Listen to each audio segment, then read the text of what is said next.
এ মাসকে কেন্দ্র করে যে সমস্ত ভুল ধারণা বা কুসংস্কার আমাদের সমাজে প্রচলিত আছে এবং সমাজে ছেয়ে আছে, তার ভিতরে প্রধান এবং সবচেয়ে বড় কুসংস্কারের বিষয় হলো অনেকেই মনে করেন রজব মাসটি হলো মেরাজের মাস এবং এই মাসের 27 তারিখে রাসূল আকরাম সাল্লাল্লাহু আলাইহি ওয়াসাল্লামের মেরাজ হয়েছে, এই ধারণা অনেক মুসলমানরা রাখেন এবং অনেকের ভিতরে এটা বদ্ধমূল আছে।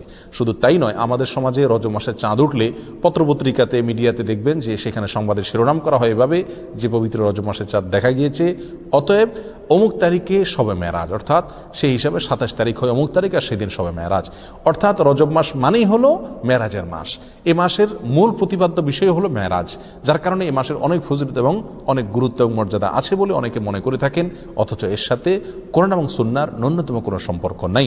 হাদিস শাস্ত্রের ইতিহাসে সবচেয়ে বড় মাপের হাদিস বিশারদদের একজন হলেন হাফেজ ইবনে হাজার আল আসকালানী রাহিমাহুল্লাহ।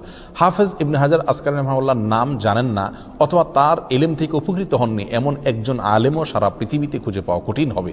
সেই হাফেজ ইবনে হাজার আল আসকালানী রাহিমাহুল্লাহ বলেছেন যে ওয়াদাকারা বাজুল কুসা আছে, কোন কাহিনী রিসাইটার, কোন গল্পবাজ বক্তা তারা মানুষদেরকে বলে, বা গল্পবাজ লেখক তারা মানুষদেরকে জানায় যে নবী ইসলামের মেরাজের ঘটনা নাকি রজব মাসে হয়েছে এবং রজব মাসের 27 তারিখে হয়েছে। তিনি বলেন যে ওয়াদা আলিকা কিসবুন, আর এটা মিথ্যাচার। নবী ইসলামের নামে তিনি রজব মাসের 27 তারিখে তার মেরাজ হয়েছে এরকম কোনো গ্রহণযোগ্য বর্ণনা পাওয়া যায় না। নবী ইসলামের মেরাজ হয়েছে এটি ঠিক এবং ইসরা হয়েছে সেটি কোরআন দ্বারা প্রমাণিত, বিদায় সেটাকে অস্বীকার করলে ইমানই থাকবে না, সেটি আরেক বিষয়। কিন্তু রজব মাসে হয়েছে এবং রজব মাসের 27 তারিখে হয়েছে, এর কোনো ভিত্তি, গ্রহণযোগ্য কোনো ভিত্তি কোরআন অথবা সহিহ সুন্নাহর কোথাও পাওয়া যায় না। নবী আলাইহিসসালামের মেরাজটা ঠিক কোন মাসে হয়েছে, কোন দিনে হয়েছে, কোন সময় হয়েছে, এই প্রসঙ্গে ইমাম ইবনে তাইমিয়া রাহিমাহুল্লাহ বলেছেন যে বিশুদ্ধ কোনো বর্ণনা দ্বারায় কোনো মাসের কথা নিশ্চিতভাবে জানা যায় না, কোনো দিনের কথা জানা যায় না, কোনো সময়ের কথা, তারিখের কথা জানা যায় না যে অমুক তারিখে অমুক দিনে অমুক মাসে নবী আলাইহিসসালামের মেরাজ হয়েছে এটি নিশ্চিত, কিন্তু তার তারিখটা সংরক্ষিত নয় এবং এ বিষয়ে যতগুলো বর্ণনা পাওয়া যায় তার কোনোটি গ্রহণযোগ্য নয়।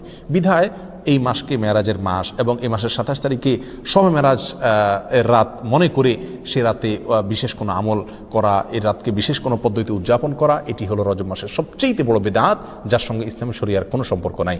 সম্মানিত ভাই বন্ধুগণ, আমরা সেই আমলটাই করব সওয়াবের উদ্দেশ্যে যে আমলটি কোরআনে অথবা নবী আলাইহিসসালামের হাদিসে বর্ণিত হয়েছে। এর বাইরে কোনো কিছু যদি আমরা করি সেটার নাম বিদআত হবে। বিধায় রজব মাসকে কেন্দ্র করে এই মেরাজ উদযাপন করা, শবে মেরাজ উদযাপন করা, এগুলো সবগুলো বিদআত হবে, এগুলো সবগুলো পরিত্যাজ্য হবে। আল্লাহ তাআলা আমাদেরকে বুঝার তৌফিক দান করুন।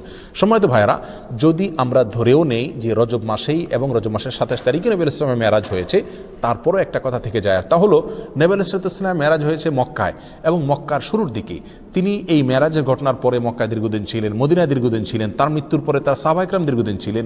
এই দীর্ঘ ইতিহাসের কখনো সাহাবায়ে কেরামের কেউ অথবা নবী আলাইহিস সালাম স্বয়ং নিজে কখনো এই মেরাজ উপলক্ষে কোনো প্রকার আমল, রাত্রি যাপন, দিনে রোজা বা কোনোভাবে এটাকে উদযাপন করা, আলোচনা, পর্যালোচনা করা বা এই ধরনের কোনো কর্মসূচি তিনি দিয়েছেন বা পালন করেছেন, এরকম কোনো কথা কোনো হাদিস থেকে পাওয়া যায় না বিশুদ্ধভাবে।